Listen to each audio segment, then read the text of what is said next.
நல்லவர், வாழ வைக்கிற தெய்வம் இயேசு. இன்றைக்கும் அவர் ஜீவனுள்ள தெய்வமாய் இந்த பகுதியில அவர் வாசம் பண்ணுகிறவரா இருக்கிறார். அல்லேலூயா.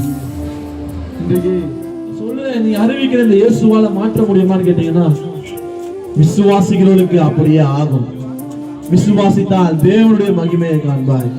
நீங்க ஒருவேளை நீங்க விசுவாசிப்பீங்கன்னு சொன்னா, நீங்க இன்னைக்கு ஆண்டோட மகிமையை உங்க மேல காணப்படும்.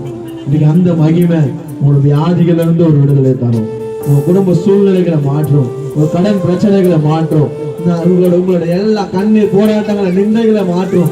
உங்களுடைய எல்லா ப்ராப்ளத்துக்கும் ஒரு சொல்யூஷன் கிடைக்கணும்னா இந்த இயேசுவான ஒருவரே, இந்த இயேசு ஒருவரே வழி.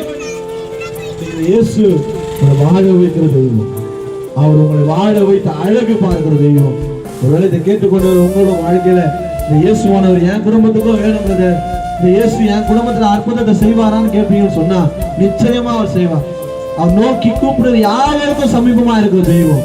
இன்னைக்கு ஒருவேளை அவர் நோக்கி நீங்க எந்த இடத்துல இருந்தாலும் சரி, ஒருவேளை நீங்க எந்த இடத்துல இருந்தாலும், அப்போ யாரால கைவிடப்பட்டிருந்தாலும் சரி, எந்த நிலைமையில இருந்தாலும் சரி, இந்த தெய்வத்தை நோக்கி நீங்க கூப்பிடுவீங்கன்னு சொன்னா, இந்த தெய்வம் அவர் உங்க அருகில வந்து உங்க சமீபமாய் வந்து உங்களுக்கு எல்லா கண்ணீர், உங்களோட காரியங்களை, உங்க கண்ணீரை, உங்க போராட்டங்களை, உங்க வியாதியை, உங்க துக்கத்தை எல்லாவற்றையும் மாற்றி உங்க குடும்பங்களை சமாதானத்தை அவர் கட்டிட உண்மையில இருக்கிறார்.